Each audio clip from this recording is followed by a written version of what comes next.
Mission, मैं आकांक्षा आप सभी के अपने इस चैनल पे स्वागत करती हूँ। बच्चों, लास्ट टॉपिक में आपने जो पढ़ा था उसमें ऑपरेटर्स के बारे में बताया गया था, जैसे अर्थमेटिक ऑपरेटर, आपके इसमें इंक्रीमेंट ऑपरेटर, डिक्रीमेंट ऑपरेटर हो गए। इसके साथ साथ relational operator, logical operator, assignment, pointer, special operator और बिटवाइज ऑपरेटर, ये सभी ऑपरेटर्स हैं। और इनमें से कुछ ऑपरेटर्स के टाइप के बारे में हम प्रीवियस क्लास में आपको बता चुके हैं। आज के इस क्लास में बचे हुए टाइप के बारे में डिस्कशन करेंगे। लास्ट क्लास में आपने देखा था arithmetic operator, increment operator, decrement operator और assignment operator, pointer operator, special operator, जिसमें आपने कंडीशनल, साइज ऑफ, ये सभी ऑपरेटर आप प्रीवियस क्लास में पढ़ चुके हैं।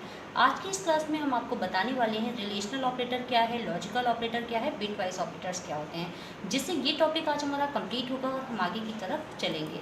तो आइए शुरू करते हैं। जैसे सबसे पहले हम ये टॉपिक तो आपको क्लियर करवा चुके हैं, साइज ऑफ ऑपरेटर होता क्या है। यानी साइज ऑफ ऑपरेटर का मतलब ऐसा ऑपरेटर जो क्या करता है, किसी भी वेरिएबल ने कितना मेमोरी में बाइट एक्यूपाई किया है उसके साइज को रिटर्न कराना। आप जिस भी टाइप का वेरिएबल बनाते हैं उसी टाइप के अकॉर्डिंग वेरिएबल क्या करता है, मेमोरी को एलोकेट करता है। और जो भी उसने मेमोरी, जितने बाइट उसने मेमोरी रिजर्व किया है उस बाइट को देखने के लिए यूज़ किया जाता है साइज ऑफ ऑपरेटर। जिस तरीके से आपका प्लस, माइनस, मल्टीप्लाई, डिवाइड, ये सारे सिंबल ऑपरेटर्स होते हैं, वैसे ही ये साइज ऑफ भी हमारा क्या है, एक ऑपरेटर है। ये जिस फॉर्म में लिखा है इसी फॉर्म में इसको लिखा जाता है। इसका एक छोटा सा प्रोग्राम मैंने आपको प्रीवियस में बताया था कि जैसे यहाँ देखिए कुछ वेरिएबल्स हमने अलग अलग टाइप के लिए हैं। अब हम देखना चाहते हैं किस वेरिएबल ने कितने साइज को एलोकेट कर रखा है।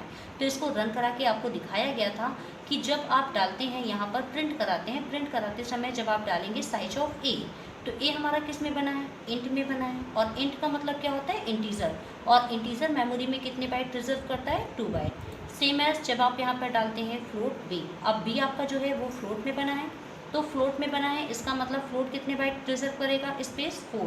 कैरेक्टर 1 बाइट रिजर्व करेगा, लॉन्ग 4 बाइट करेगा, डबल आपका 8 बाइट करेगा। अगर इसमें हम लॉन्ग डबल भी लगाते तो वो हमारा 10 बाइट करता।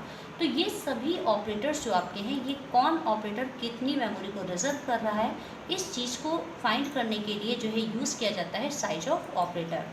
अब आज हमारा जो टॉपिक है वो टॉपिक है रिलेशनल एंड लॉजिकल ऑपरेटर। क्या है रिलेशनल ऑपरेटर और क्या होता है लॉजिकल ऑपरेटर। सबसे पहले देखेंगे रिलेशनल। तो रिलेशनल ऑपरेटर क्या होते हैं, such as greater than, less than, are used to compare the values of 2 variable. यानी जब आपको 2 वेरिएबल की वैल्यू को कंपेयर करना हो, चेक करना हो, एक रिलेशन देखना हो, तब यूज़ किया जाता है रिलेशनल ऑपरेटर। जैसे ग्रेटर देन है, लेस देन है, इक्वल है, डबल इक्वल जो आपका होता है, ये सभी ऑपरेटर हमारे क्या होते हैं, रिलेशनल ऑपरेटर होते हैं। अगला आता है लॉजिकल ऑपरेटर। लॉजिकल ऑपरेटर क्या होता है, जैसे एंड, ये जो डबल वाला साइन है, डबल एम्परसेंड लगा है, इसको बोला जाता है एंड। और ये जो आपका सिंबल होता है इसको और का सिंबल बोलते हैं। नॉट, ये हमारा नॉट का सिंबल होता है। ये जितने भी ऑपरेटर्स होते हैं इन्हें लॉजिकल ऑपरेटर कहा जाता है, जो किसी न किसी लॉजिक के लिए यूज़ किए जाते हैं। Are used to connect relational expression together using the rules of Boolean algebra. यानी ये जो भी आप यहाँ पर देख रहे हैं कि एंड लगा हुआ है, और लगा है, नॉट लगा है, ये सभी चीज़ें जो है किसके साथ काम करती है, रिलेशनल एक्सप्रेशन। अभी इसको हम एक छोटे से एग्जाम्पल के थ्रू आपको बताएंगे कैसे ये काम करता है। पहले हम देख लेते हैं रिलेशनल ऑपरेटर है क्या। तो relational operator checks the relationship between 2 operand. यानी रिलेशनल ऑपरेटर क्या है, ऐसा ऑपरेटर है जो 2 ऑपरेंट के बीच में रिलेशनशिप को चेक करता हो। जैसे अब रिलेशनशिप को क्या चेक करना, जैसे ए ग्रेटर देन बी, तो ए हमारा बड़ा है बी से, ये एक टाइप का रिलेशन है। तो जब भी कभी 2 ऑपरेंट को कंपेयर करना हो और चेक करना हो दोनों के बीच का रिलेशन, तब यूज़ किया जाता है रिलेशनल ऑपरेटर। यहाँ पर if the relation is true, अगर रिलेशन क्या होगा, ट्रू होगा। मान लीजिए मैंने डाला ए ग्रेटर देन 2 और वाकई में ए की वैल्यू जो है 2 से बड़ी हो, तो ऐसे में जो है वो हमारा क्या हो जाएगा, कंडीशन क्या बैठेगी, सेटिस्फाइड हो जाएगी। इट मीन्स कंडीशन क्या रहेगी, ट्रू रहेगी। तो इट रिटर्न 1। हमेशा याद रखिएगा कि जब हमारा जो कंडीशन आपने दी है, अगर वो कंडीशन सही है, तब जो रिटर्न होती है वैल्यू, वो क्या रिटर्न होती है, 1। कभी कभी एग्जाम में 1-2 नंबर के क्वेश्चन में ऐसा पूछ लिया जाता है। तो रिलेशन के ट्रू होने पर या कंडीशन के ट्रू होने पर जो वैल्यू रिटर्न होती है वो क्या रिटर्न होती है, 1। If the relation is false, अगर वही रिलेशन हमारा क्या हो जाए, फॉल्स हो जाए, गलत हो जाए, तब it return the value zero, तब हमें क्या मिलता है, ज़ीरो मिलता है। तो इस चीज़ को याद रखिएगा, रिलेशन के सही होने पे, यानी कंडीशन के सही होने पे जो फंक्शन आपका होता है वो रिटर्न क्या करता है, वन रिटर्न करता है। और अगर कंडीशन आपकी गलत है तो गलत होने पे वो क्या रिटर्न करता है, ज़ीरो। तो relational operator are used in decision making and loops. जो रिलेशन ऑपरेटर होते हैं इनका यूज़ डिसीजन मेकिंग के लिए, यानी जिस जगह आपको डिसीजन लेना हो, और साथ साथ आगे आप लूपिंग का कॉन्सेप्ट देखेंगे, लूपिंग के लिए, इनके लिए रिलेशनल ऑपरेटर का यूज़ किया जाता है।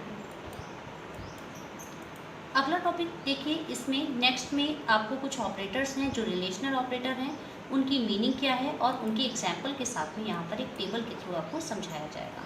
जैसे एक ऑपरेटर होता है इक्वल, तो जो इक्वल होता है वो तो आपका असाइनमेंट ऑपरेटर होता है। असाइनमेंट ऑपरेटर का मतलब हो गया ए इक्वल 5, तो 5 हमारा जो होगा वो इक्वल ए के अंदर स्टोर हो जाता है। लेकिन यहाँ पर एक ऑपरेटर लगा है जिसे हम कहते हैं डबल इक्वल, यहाँ पे डबल इक्वल लगा है। और डबल इक्वल का मतलब ये इक्वल टू, ये कंपेयर करता है। कंपेयर क्या करता है, इक्वलिटी चेक करता है, दो वेरिएबल के बीच की इक्वलिटी चेक करता है।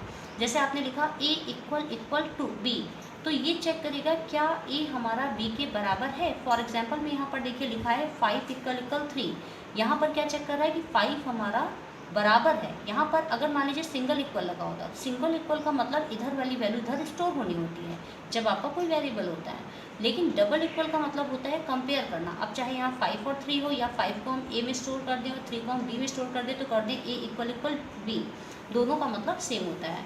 तो यहाँ सिंपल सा बताया गया 5 इक्वल 3, क्या 5 3 के बराबर है? तो ऐसा क्या होता है, नहीं होता है, 5 हमारा 3 के बराबर नहीं है। तो इज इवेलुएटेड टू 0। अब देखिए ये हमारा क्या हो रहा है, गलत हो जा रहा है, क्योंकि 5 3 के बराबर नहीं है। कंडीशन क्या हो रही है, फॉल्स हो रही है। और फॉल्स होने का मतलब है क्या आपको मिलेगा, 0। लेकिन यहाँ अगर 5 होता और यहाँ भी 5 होता और तब आप चेक करते 5 इक्वल 5, तब फिर ये क्या करता है, रिटर्न करता 1। तो इस चीज़ को याद रखिएगा, कंडीशन के फॉल्स होने पे जो हमें वैल्यू मिलती है वो 0 मिलती है, और कंडीशन के सही होने पे जो वैल्यू मिलती है वो 1 मिलती है। अगला ऑपरेटर आता है ग्रेटर का साइन, इसे हम बोलते हैं ग्रेटर देन। ग्रेटर देन क्या करता है, आपका कंपेयर करता है दो ऑपरेंड के बीच में और चेक करता है कौन सा वेरिएबल हमारा बड़ा है। जैसे 5 ग्रेटर देन 3, तो यहाँ पर क्या चेक होगा कि क्या 5 हमारा 3 से बड़ा है। 5 ग्रेटर देन 3, 5 बड़ा है 3 से, क्या ये कंडीशन सही है? बिल्कुल सही है। और कंडीशन सही है, इस वजह से हमें वैल्यू क्या मिल रही है, 1 मिल रही है। लेकिन सपोज दैट 3 इधर हो और यहाँ पे 5 लिखा हो, तब आप चेक करें 3 ग्रेटर देन 5, तो कंडीशन फॉल्स होती, तब हमें क्या मिलता, 0 मिलता। लेकिन यहाँ हमारी कंडीशन सही है, इस वजह से हमें आंसर क्या मिल रहा है, 1। अगला आता है लेस देन ऑपरेटर, इसको बोलते हैं लेस देन का साइन। अब जो लेस देन है ये क्या देखता है, जैसे यहाँ पर लिखा है 5 लेस देन 3, तो क्या 5 हमारा 3 से छोटा है, इसका मतलब क्या हुआ, 5 लेस देन 3, 5 छोटा है 3 से।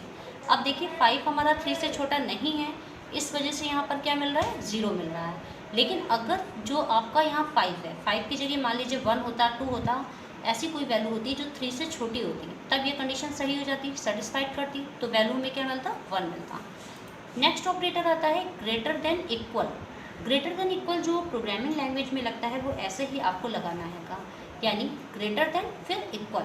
तो ग्रेटर देन इक्वल का मतलब वैसे आपको पता ही होगा, बड़ा भी हो और बराबर, या तो बड़ा हो या फिर क्या हो, बराबर हो, बीच में और लगा है मीन्स बड़ा हो या फिर बराबर हो। तो अब देखिएगा जैसे यहाँ पर एक पड़ा हुआ है 5 ग्रेटर देन 3, तो 5 ग्रेटर देन 3 का मतलब 5 हमारा बड़ा है किससे, 3 से। अब यहाँ पर 5 ग्रेटर देन इक्वल 3 है, या तो बड़ा हो तब भी कंडीशन सही होगी, 1 देगा। लेकिन अगर ये बड़ा ना हो, बराबर हो, मान लीजिए इधर भी 5 होता, तो 5 ग्रेटर देन 3 या 5 ग्रेटर देन इक्वल 3। तो अब देखिएगा यहाँ पर क्या लिखा है, मान लीजिए इधर 5 होता तो 5 ग्रेटर देन इक्वल 5 हो जाता, तो 5 या तो 5 से बड़ा हो या बराबर हो, तब ये कंडीशन हमारी सही हो जाती, तब भी हमें क्या देता, 1 दे देता। नेक्स्ट है less than equal. Less than equal क्या होता है, ये आपका जो है छोटा हो या बराबर हो। जैसे यहाँ पर लिखा है 5 लेस देन इक्वल 3, या तो 5 हमारा 3 से छोटा हो या फिर 5 हमारा 3 से बड़ा हो। तो 5 हमारा 3 से छोटा नहीं है, कंडीशन फॉल्स है, इस वजह से हमें क्या दे रहा है, 0। लेकिन अगर मान लीजिए यहाँ पर हमारा 3 की जगह 5 होता, तो 5 हमारा 5 के बराबर होता, कंडीशन सही होती, तब हमें आउटपुट क्या मिलता, 1 मिल जाता। इसी तरीके से एक ऑपरेटर और होता है जिसे हम कहते हैं नॉट इक्वल। नॉट इक्वल ये आपका चेक करता है बराबर ना हो, जैसे यहाँ पर लिखा है 5 नॉट इक्वल 3, यानी 5 3 के बराबर ना हो। अब 5 3 के बराबर ना हो, ये क्या ये कंडीशन सही है? 5 हमारा 3 के बराबर नहीं है, तो 5 3 के बराबर नहीं है, इट मीन्स कंडीशन सही है। तो देखिए आपको हमें क्या मिल रहा है? 1 मिल रहा है। लेकिन अगर यहाँ पे 5 ही होता और तब हम करते 5 नॉट इक्वल 5, क्या 5 फिर हो जाता 5 5 के बराबर नहीं है, और 5 5 के बराबर नहीं है ये कंडीशन हो जाती फॉल्स, क्योंकि 5 5 के बराबर रहता, तब आपको आउटपुट क्या मिलता है? 0। आई होप सो यहाँ से ये चीज़ आपको समझ में आ गई होगी। कंडीशन के सही होने पे आउटपुट 1 मिलेगा, और कंडीशन के फॉल्स होने पे जो हमें आउटपुट मिलता है वो क्या मिलता है? 0 मिलता है। तो ये तो बात हो गई कि जो है रिलेशनल ऑपरेटर की। अब हमें देखना है लॉजिकल ऑपरेटर कौन कौन से हैं। लॉजिकल ऑपरेटर्स क्या है? तो logical operators are used to perform the logical operations, यानी ऐसे ऑपरेटर जो लॉजिकल ऑपरेशन को परफॉर्म करने के लिए यूज़ किए जाते हैं। जब भी कभी कोई भी आप एक्सप्रेशन दें उसमें जो लॉजिक को बताए वो ऑपरेटर क्या कहलाते हैं? लॉजिकल ऑपरेटर कहलाते हैं। तो जैसे यहाँ लिखा है an expression containing the logical operator return either 0 और 1। यहाँ पर भी देखिए बिल्कुल वैसे ही जैसे अभी आपने रिलेशनल में देखा था कि आपका वो क्या करेगा? एक्सप्रेशन या तो आपका जो भी लॉजिकल ऑपरेटर वैल्यू रिटर्न करेगा वो क्या रिटर्न करेगा? आइदर 0 और 1, यानी वो या तो 0 रिटर्न करेगा या तो 1 रिटर्न करेगा। 0 तब रिटर्न करेगा जब कंडीशन फॉल्स होगी, और 1 तब रिटर्न करेगा जब कंडीशन ट्रू होगी, depending upon weather expression result is true और फॉल्स। ये कैसे डिपेंड होगा कि जो भी आपने एक्सप्रेशन में रिजल्ट आया है वो सही है या गलत है। सही होने पे 1 और गलत होने पे 0 रिटर्न करता है। तो logical operator are commonly used in decision making in C program, यानी लॉजिकल ऑपरेटर भी हम किस लिए यूज़ करते हैं? अपने प्रोग्राम में डिसीजन को क्रिएट करने के लिए। कहाँ पर किस टाइप का आपको डिसीजन लेना है उसके लिए लॉजिकल ऑपरेटर का यूज़ किया जाता है। देखिएगा there are 3 logical operators in C language, यानी सी लैंग्वेज में हमारे पास 3 तरीके के लॉजिकल ऑपरेटर हैं। दे आर लॉजिकल एंड, जैसे एक हमारा होता है जिसे ये जो डबल एम्परसेंट होता है इसको हम कहते हैं लॉजिकल एंड। लॉजिकल और, ये जो आपका है ये लॉजिकल और को इंडिकेट करता है, और लॉजिकल नॉट, ये हमारा क्या करता है? लॉजिकल नॉट को इंडिकेट करता है। यहाँ पे कुछ ऑपरेटर्स दिए हैं जैसे लॉजिकल एंड है, तो लॉजिकल एंड हमेशा ऐसे लगता है। इसमें देखिए इधर हमने एक रिलेशनल ऑपरेटर लगा रखा है, इधर हमने एक रिलेशनल ऑपरेटर लगा रखा है, बीच में अपना लॉजिकल ऑपरेटर यूज़ किया है। इसका मतलब यहाँ पर सिंपल सा है, जैसे लिखा है x greater than 5, y greater than x greater than 5 and, बीच में एंड का सिंबल है, और यहाँ पर है y लेस देन 5। इस जब भी कभी एंड आए, जब भी कभी आपका एंड ऑपरेटर आए, तो आपको एक चीज़ ध्यान में रखना है कि जब आपके दोनों साइड की वैल्यू सही होगी तभी ये जो है कंडीशन पूरी सही मानी जाएगी। अगर इसमें एक भी साइड की कंडीशन फॉल्स हो जाती है तो ये पूरा आपका जो होगा ये पूरा आपका क्या हो जाएगा? फॉल्स हो जाएगा, क्योंकि एंड का मतलब होता है और। अब जैसे यहाँ पर कहा गया x ग्रेटर देन 5, मान लीजिए x की वैल्यू होती 3, ठीक, x की वैल्यू कितनी है? 3 है। अब यहाँ पर कहा जा रहा है 3 ग्रेटर देन 5, क्या ये कंडीशन सही है? नहीं है, कंडीशन हमारी क्या हो गई? फॉल्स हो गई। तो कंडीशन फॉल्स होने का मतलब ये पूरा फॉल्स होगा, भले ही इधर की वैल्यू सही होती लेकिन फिर वो आगे की ओर चेक नहीं करेगा। ऐसे ही आप मान लीजिए x की वैल्यू हमारे पास 7 है, x कितना है? 7 है। यहाँ हम चेक कर रहे हैं 7 ग्रेटर देन 5, क्या 7 5 से बड़ा है? कंडीशन सेटिस्फाइड हो गई। आगे आए, यहाँ पर चेक किया y लेस देन 5, अब सपोज दैट y की वैल्यू 6 हो और 6 लेस देन 5 कंडीशन हो जाए फॉल्स, तब भी ये आपका इधर वाला सही था लेकिन ये वाला फॉल्स हो गया, इस कारण ये पूरी स्टेटमेंट क्या हो जाएगी? फॉल्स हो जाएगी। इसलिए इसमें दोनों की कंडीशन जब सही होगी, एंड ऑपरेटर के लेफ्ट और राइट साइड जो आपने एक्सप्रेशन दे रखा है, इस पूरे एक्सप्रेशन की जब वैल्यू सही होगी तभी ये हमारा सही माना जाएगा। जैसे x में 7 हो और y में 3 हो। अब यहाँ हम चेक कर रहे हैं 7 ग्रेटर देन 5 कंडीशन सही, और y में 3 है तो 3 लेस देन 5 ये भी कंडीशन सही है। तो जब दोनों साइड की कंडीशन सही होगी तो इट रिटर्न ट्रू। क्यों ट्रू रिटर्न करेगा? When both condition is true, जब दोनों साइड की कंडीशन सही होगी। तो याद रखिएगा जब भी कभी आप एंड ऑपरेटर लगाते हैं तो एंड ऑपरेटर का मतलब इसके लेफ्ट साइड और राइट साइड दोनों साइड की वैल्यू का सही होना जरूरी होता है। अगर एक भी साइड की वैल्यू फॉल्स हो गई तो ये पूरा एक्सप्रेशन हमारा फॉल्स माना जाएगा, ठीक। नेक्स्ट आता है और। इस ऑपरेटर को, ये जो डबल डंडी है इसे हम बोलते हैं लॉजिकल और ऑपरेटर। ये क्या है? लॉजिकल और ऑपरेटर है। अब लॉजिकल और ऑपरेटर का काम क्या होता है? ये आपका और का मतलब होता है या, या तो या ये सही हो या तो ये सही हो, दोनों में से एक भी अगर सही है तो ये एक्सप्रेशन हमारा ट्रू माना जाएगा। जैसे लिखा है x ग्रेटर देन 5 और y लेस देन 5, या तो x हमारा 5 से बड़ा हो या फिर y हमारा 5 से छोटा हो। अगर इनमें से एक भी कंडीशन सही है तो ये क्या होगा, सही माना जाएगा।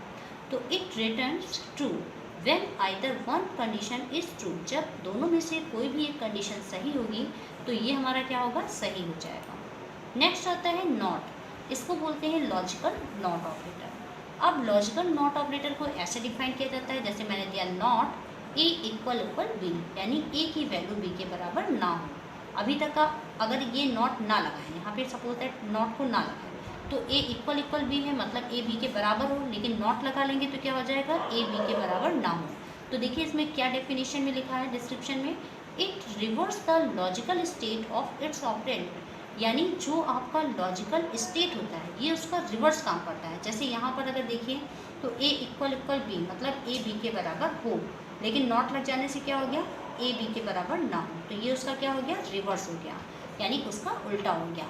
तो इफ कंडीशन इज ट्रू, अगर ये कंडीशन सही है, then logical not operator will be true, तब आपका जो लॉजिकल नॉट ऑपरेटर होगा वो भी क्या हो जाएगा, ट्रू हो जाएगा। लेकिन अगर ये कंडीशन फॉल्स है तब हमारा ये क्या हो जाता है, फॉल्स हो जाता है। तो ये तो था हमारा लॉजिकल ऑपरेटर। अब हम आपको रिलेशनल और लॉजिकल ऑपरेटर के प्रोग्राम को रन करा करके दिखाएंगे। देखिएगा एक प्रोग्राम यहाँ पर हमने बनाया है, ये रिलेशनल ऑपरेटर बता रहा है। तो यहाँ पर देखिए हेडर फाइल्स के बाद में इस जगह से आप यहाँ पर ध्यान देंगे, इस जगह हमने कुछ एक्सप्रेशंस लिख रखे हैं, CLR SCR फंक्शन जो कि स्क्रीन को क्लियर करेगा। फिर नेक्स्ट लाइन में क्या है, int a is equal to 5 और b इज इक्वल टू 5 और c में हमने क्या ले रखा है, 10। अब यहाँ पर रिलेशन कैसे चेक करेंगे, कौन कैसी वैल्यू देता है, ये एक एक लाइन में आप ध्यान दीजिएगा। सबसे पहले मैंने लगाया है प्रिंटफ, और प्रिंटफ देने के बाद में /n है, इसको सिंगल भी आप कर सकते हैं, कोई दिक्कत नहीं है। ये क्या करेगा, आपको नेक्स्ट लाइन पे आउटपुट प्रोवाइड कराएगा। यहाँ पर लिखा है %d, फिर इक्वल इक्वल और फिर %d। ये जो पहला %d है इसमें a की वैल्यू आ जाएगी, बीच में इक्वल इक्वल आउटपुट में डिस्प्ले होगा। ये जो दूसरा %d है इसमें b की वैल्यू आ जाएगी, फिर बीच में इक्वल हमें स्क्रीन पे ऐसे ही प्रिंट होकर के आ जाएगा। इसके बाद जो तीसरा %d है इसमें a इक्वल इक्वल b, यानी a और b को कंपेयर करेगा, और कंपेयर करने के बाद अगर a और b की वैल्यू बराबर होगी तो आउटपुट हमें 1 देगा, यानी अगर ये कंडीशन सही है तो यहाँ पर आपको 1 रिटर्न होगा, लेकिन अगर ये कंडीशन फॉल्स हो जाएगी तो यहाँ पर क्या दे देगा, 0 दे देगा। तो इसको रन करा करके देखेंगे जब, फिर इसी तरीके से नेक्स्ट लाइन पर जो दे रखा है इसमें है आपका एक सबसे पहले %d में आ जाएगा a की वैल्यू, दूसरे में b की वैल्यू आ जाएगी, और तीसरे में a ग्रेटर देन b। अगर a b से बड़ा होगा तो आउटपुट यहाँ पर आपको 0 दे देगा, लेकिन अगर a की वैल्यू b से छोटी यानी कंडीशन फॉल्स होगी तो आउटपुट हमें क्या मिल जाएगा, 0 मिल जाएगा, 1 मिल जाएगा। तो इस तरीके से आपको ये देख के पूरा एक्सप्रेशन है, ये पूरा एक प्रोग्राम है, इसको हम रन कराएंगे और रन करा के आपको दिखाते हैं कि ये किस तरीके से काम करता है। इसमें देखिए सारी कंडीशन हमने लगा रखी है, a equal equal b, a greater than b, a less than b, a greater than equal b, a less than equal b और a नॉट इक्वल b, ये सारी कंडीशंस लगा रखी है। आइए इसको रन कराते हैं। जब इसको हमने रन कराया तो रन कराने में सबसे पहले यहाँ पर लिख के आया है 5 इक्वल इक्वल 5 और उसके आगे लिखा है 1। सबसे पहले यहाँ पर लिख के आया है 5 इक्वल इक्वल 5 और उसके बाद में क्या लिखा है, 1 लिखा है। इसका मतलब क्या 5 5 के बराबर है, तो देखिए 5 5 के बराबर है, यानी कंडीशन सही है। और कंडीशन के सही होने पर आपको आउटपुट क्या दे रहा है, 1 दे रहा है। अगली बार दे रहा है 5 ग्रेटर देन 5, क्या 5 5 से बड़ा होता है। नेक्स्ट लाइन में 5 ग्रेटर देन 5, क्या 5 5 से बड़ा होता है, नहीं। यहाँ पर अगर इक्वल लगा होता तब तो ये कंडीशन सही होती, लेकिन 5 5 से बड़ा नहीं है, इसलिए कंडीशन फॉल्स हो गई और रिटर्न क्या कर रहा है, 0। नेक्स्ट लाइन में थर्ड लाइन में देखेंगे 5 लेस देन 5, 5 5 से छोटा है, तो 5 5 से छोटा है, कंडीशन क्या हो गई, फॉल्स हो गई है। और कंडीशन के फॉल्स होने पर आउटपुट क्या मिल रहा है, 0। इसके बाद में फोर्थ लाइन में देखिए 5 ग्रेटर देन इक्वल 5, 5 बड़ा या बराबर हो 5 से, तो यहाँ पर 5 5 से बड़ा तो नहीं है, लेकिन 5 5 के बराबर है, यानी 5 हमारा 5 के बराबर है, तो आउटपुट क्या मिल रहा है, 1 मिल रहा है, कंडीशन सही है।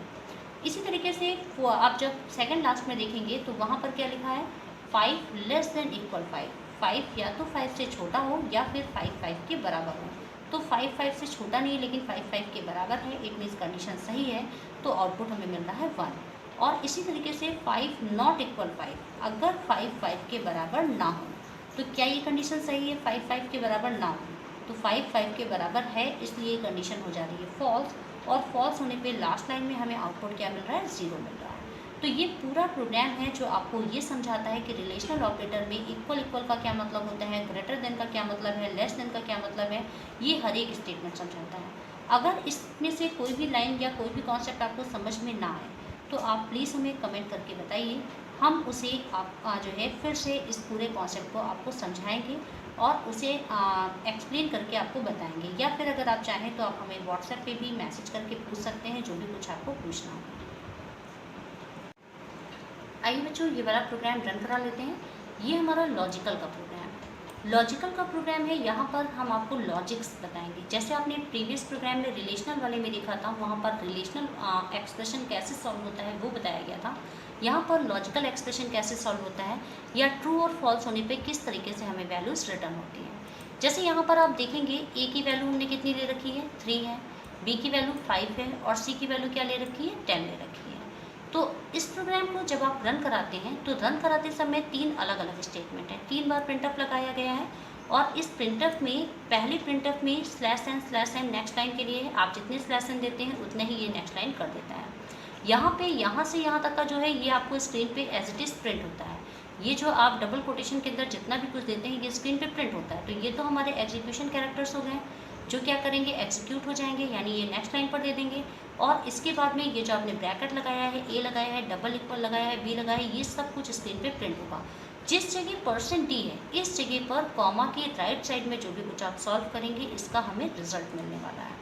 तो जब आप इस प्रोग्राम को रन कराएंगे तो यहाँ पर ए की वैल्यू 3 है, बी की वैल्यू 5 है और सी की 10 है। तो यहाँ चेक करेगा कि 3 इक्वल 5, 3 5 के बराबर है। क्या 3 5 के बराबर है? कंडीशन सही है तो ये कंडीशन हो जाएगी फॉल्स। और कंडीशन के फॉल्स होने का मतलब ये पूरी इंटायर स्टेटमेंट फॉल्स होगी और इंटायर स्टेटमेंट फॉल्स हो जाएगी। इसका मतलब जब ये वाला एक्सप्रेशन यहाँ से यहाँ तक का सॉल्व हो रहा होगा उस समय पर चेक किया ए इक्वल 5 तो यहाँ 3 था, यहाँ 5 था और 3 5 के बराबर नहीं था, इट मीन्स कंडीशन फॉल्स हुई।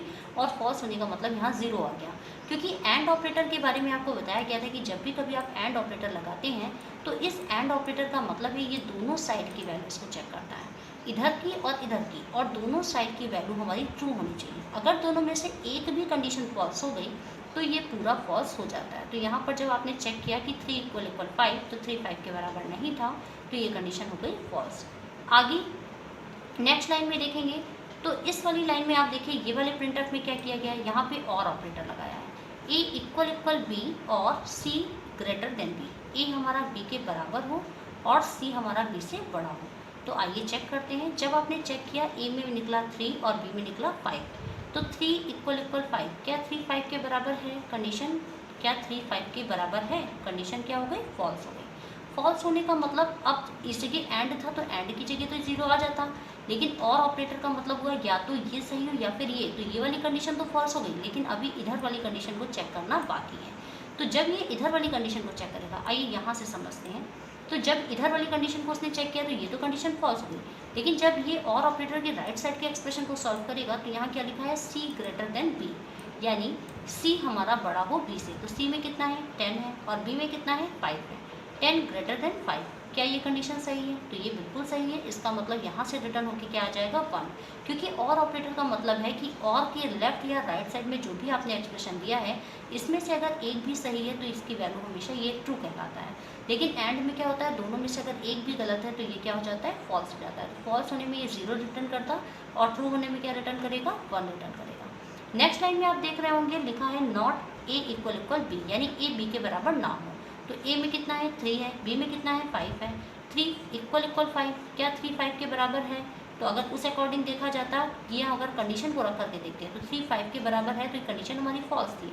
लेकिन यहाँ पे नॉट लगा है और नॉट लगने की वजह से 3 इक्वल 5 यानी 3 5 के बराबर ना हो तो आपने चेक किया 3 5 के बराबर नहीं है, इसका मतलब 3 5 के बराबर नहीं है, मतलब कंडीशन सही है, और सही होने का मतलब यहाँ पर क्या आ जाएगा 1। तो जब आप इसको रन कराएंगे तो रन कराने में आपको आउटपुट कुछ ऐसा ही मिलेगा। जब इसको जैसे ही आपने रन किया तो रन करने में देखिए पहले का क्या आया है, फॉल्स आया है, 0 आया है।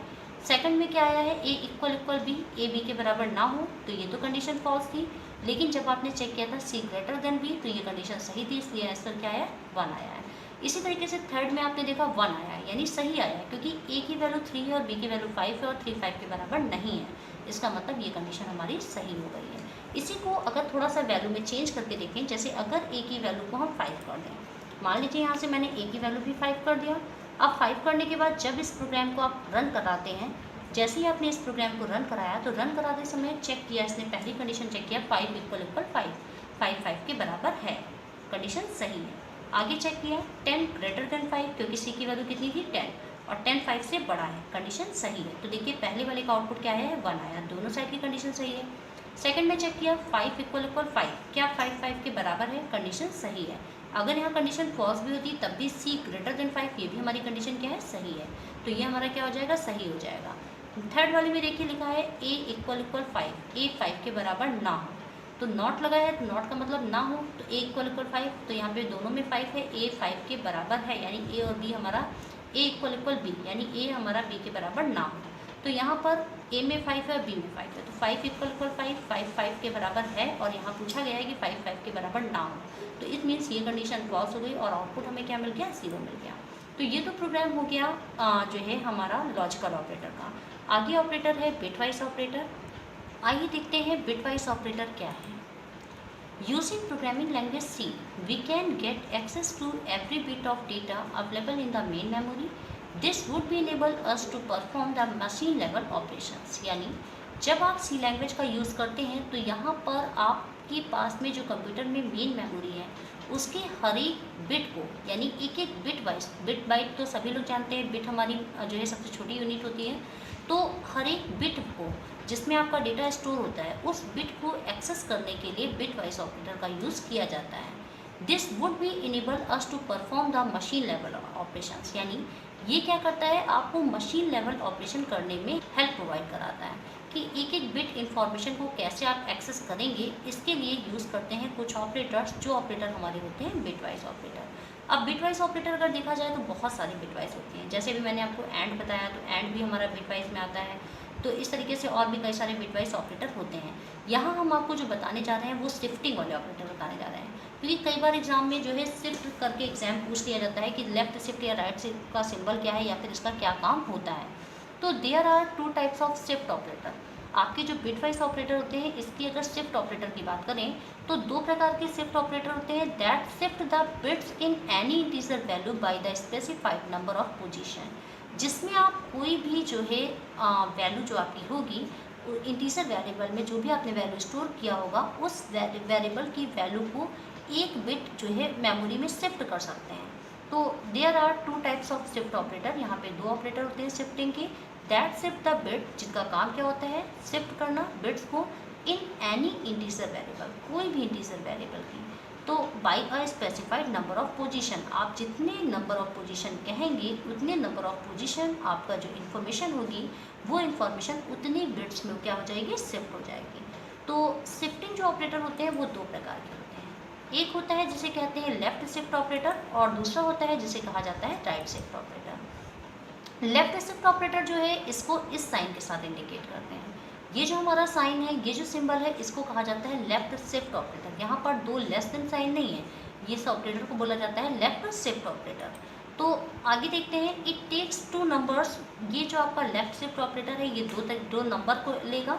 Left shift the bits of the first operand and the second operand decide the number of place to shift, यानी जो आपका लेफ्ट शिफ्ट ऑपरेटर है इसके इस साइड में हमको एक वैल्यू देना होगा और दूसरा हमें इसके राइट साइड में वैल्यू देना होगा। तो अब आगे क्या कहा गया कि इसमें होता क्या है, left shift the bits of the first operand, जो पहला ऑपरेंड आप यूज़ करेंगे वो क्या करेगा, लेफ्ट साइड में वैल्यू को शिफ्ट कर देगा, और the second operand decide the number of place to shift, और सेकेंड वाला जो यहाँ पर ऑपरेटर दिया जाता है वो ये बताता है कि कितने बिट हमें शिफ्ट करना है। लेफ्ट साइड में शिफ्ट तो करना है, लेकिन कितने नंबर ऑफ बिट शिफ्ट करना है ये बताने का काम कौन करता है, सेकेंड ऑपरेंड, जो आप राइट साइड में देंगे। जैसे एक छोटे से प्रोग्राम के थ्रू हम आपको बताएं, मान लीजिए मैंने लिया है इंट, और इंट में वैल्यू क्या लिया है, 4। अब हमारे पास में जो वैल्यू है वो 4 है, लेकिन 4 को बिट में कन्वर्ट करने के लिए, 0 और 1 में कन्वर्ट करने के लिए पहले हमें इसका बाइनरी निकालना होगा। तो बाइनरी निकालना वैसे सभी को आता होगा, क्योंकि हमें एक एक बिट इन्फॉर्मेशन शिफ्ट करनी है। तो एक एक बिट इन्फॉर्मेशन शिफ्ट करने का मतलब है कि आपको इसे 0 एंड 1 के फॉर्म में कन्वर्ट करना होगा। तो जब इसको हमने 0 एंड 1 के फॉर्म में कन्वर्ट किया तो हमारे पास आउटपुट कुछ ऐसा आया है, 0 0 0 0 0 1 0 0। अगर आपको आता होगा कन्वर्जन तो आप इसको देख सकते हैं, ये 2 की पावर 0 है, ये 2 की पावर 1 है, और ये 2 की पावर 2 है। और 2 की पावर 2 का मतलब कितना होता है, 4। तो ये हमारे 4 का बाइनरी नंबर है। नीचे देखते हैं प्रिंटफ। अब प्रिंटफ में यहाँ से यहाँ मैंने आपको पहले भी बताया कि प्रिंटफ में इस कोटेशन मार्क में जितना कुछ आप देते हैं ये स्क्रीन पे प्रिंट होता है, यानी इस साइड का ये जो लिखा गया एक्सप्रेशन है ये प्रिंट होगा, ये कोई काम नहीं करेगा, ये प्रिंट होगा। लेकिन %d लगा है, इस %d की जगह यहाँ वाले एक्सप्रेशन जो है वर्क होगा, और वर्क होने पे जो वैल्यू आएगी वो प्रिंट होगी। तो जैसे लिखा है a लेफ्ट शिफ्ट 1, तो ये हमारा पहला ऑपरेंड है, ये क्या है, सेकेंड ऑपरेंड है। पहला ऑपरेंड क्या होता है, ये ऑपरेंड को हमें शिफ्ट करना है, ये ऑपरेंड क्या करेगा, बिट्स को शिफ्ट करेगा। लेकिन राइट जो इधर ऑपरेंड लिखा है, सेकंड ऑपरेंड है, ये बताता है कितने बिट इन्फॉर्मेशन शिफ्ट करना है, कितने नंबर ऑफ प्लेस इन्फॉर्मेशन को शिफ्ट करना है। तो जैसे मान लीजिए ए है, अब ए में यहाँ पर लिखा है 1, तो अब ये 1 है, यहाँ पे 0 0 0 0 1 के फॉर्म में हम देखें तो ये बीच में 1 मिल रहा है। आपने यहाँ पर क्या लगा रखा है, ए लेफ्ट शिफ्ट 1, इसका मतलब ये एक बिट जो है इसको 1 इधर शिफ्ट कर देगा। जैसे इसको इधर शिफ्ट करेगा तो शिफ्ट करने के बाद में जो आपके पास में आ जाएगा वैल्यू जो रिटर्न होकर आएगी वो आएगी 0 0 0 0, फिर यहाँ पर 1 आएगा, फिर आएगा 0, फिर आएगा 0, फिर आएगा 0। तो ये जो 1 है ये हमारा क्या होगा, यहाँ पर शिफ्ट हो जाएगा। और जब ये 1 आपका यहाँ पर शिफ्ट हो जाएगा तो आपका आउटपुट चेंज हो जाएगा। यानी अभी तक ये जो वैल्यू हमारी 4 थी, अब ये वैल्यू 4 ना होकर के ये वैल्यू हो जाएगी कितनी, 8 हो जाएगी।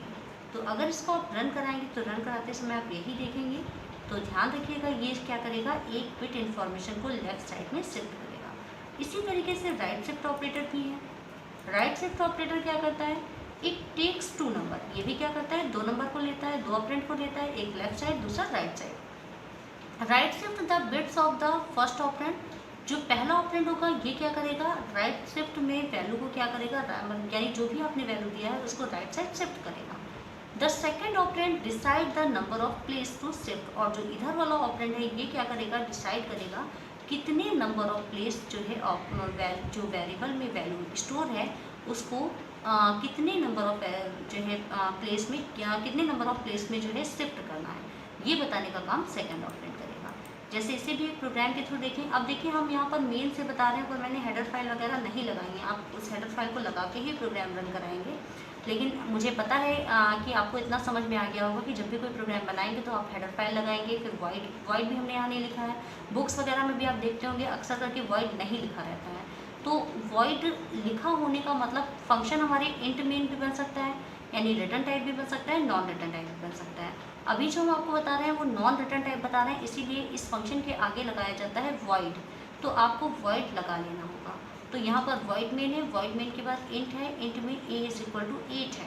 इस बार हमारे पास a की वैल्यू कितनी है, 8 है।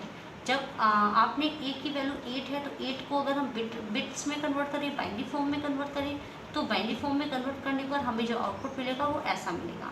अगर आप देखें तो 2 की पावर 0, 2 की पावर 1, 2 की पावर 2 और 2 की पावर 3। 2 की पावर 3 का मतलब 2 × 2 × 2, 2 2 जा 4 और 4 2 जा 8, यानी कि हमारा 8 का बाइनरी शिफ्ट हो गया, बाइनरी फॉर्म हो गया। अब इसको हमें क्या करना है, राइट साइड में शिफ्ट करना है।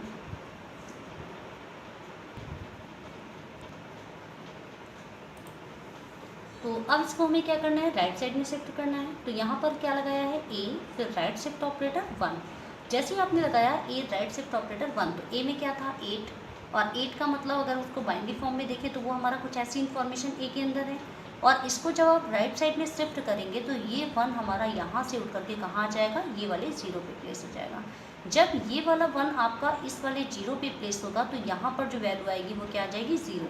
तो आपको रिजल्ट आउटपुट इस टाइप का हो जाएगा, यानी 0 0 0 0 0 और 1 हमारा कहाँ चला गया, राइट साइड चला गया, फिर 0 आ गया, फिर 0 आ गया। तो ऐसे काम करता है आपका राइट शिफ्ट ऑपरेटर। यहाँ पर हमने 1 बिट शिफ्ट किया था तो 1 बिट आया था। अगर यहाँ पर हम 2 बिट डालते हैं तो ये सीधे जंप कहाँ पर करता है, यहाँ पे। अगर हम 3 बिट करते हैं तो ये सीधे कहाँ जंप करता है, यहाँ पे। तो जितने नंबर ऑफ बिट आपको शिफ्ट करना है वो आपको इस साइड में देना होता है, और ये हमारा क्या होता है, जो भी आपकी वेरिएबल में वैल्यू है वो आपको यहाँ पर रहता है।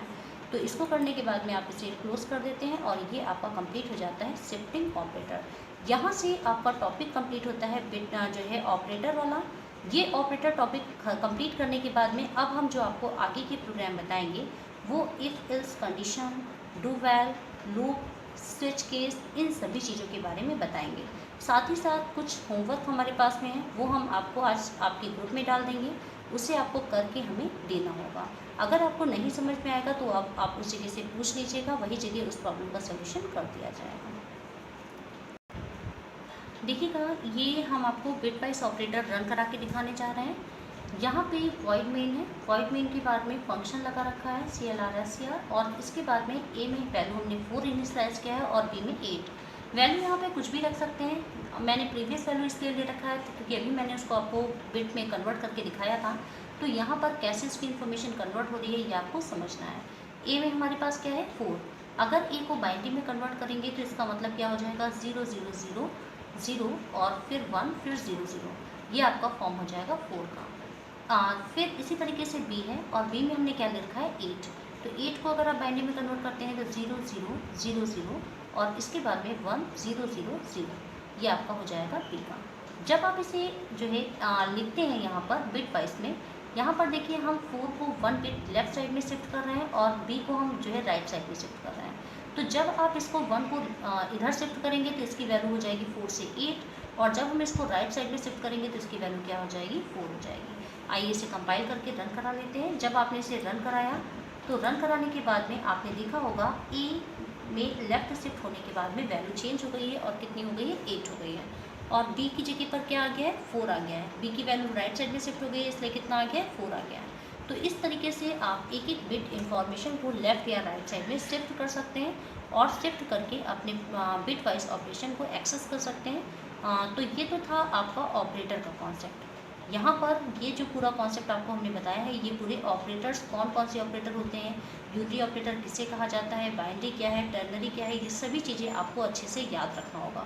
उनके साथ साथ bit wise operator, logical operator, assignment operator, जो भी चीज़ें आपको बताई गई हैं, ये सारा कॉन्सेप्ट आपको क्लियर होना चाहिए, क्योंकि जब तक ये जो है मेन चीज़ें आपको क्लियर नहीं होंगी तब तक आगे की चीज़ों को समझने में थोड़ा सा आपको डिफ़िकल्टीज हो सकती है। तो आइए अब हम स्टार्ट करेंगे अपना अगला टॉपिक। फ़िलहाल अभी के लिए इस वीडियो में हमारा ये क्लास यहीं तक ही है।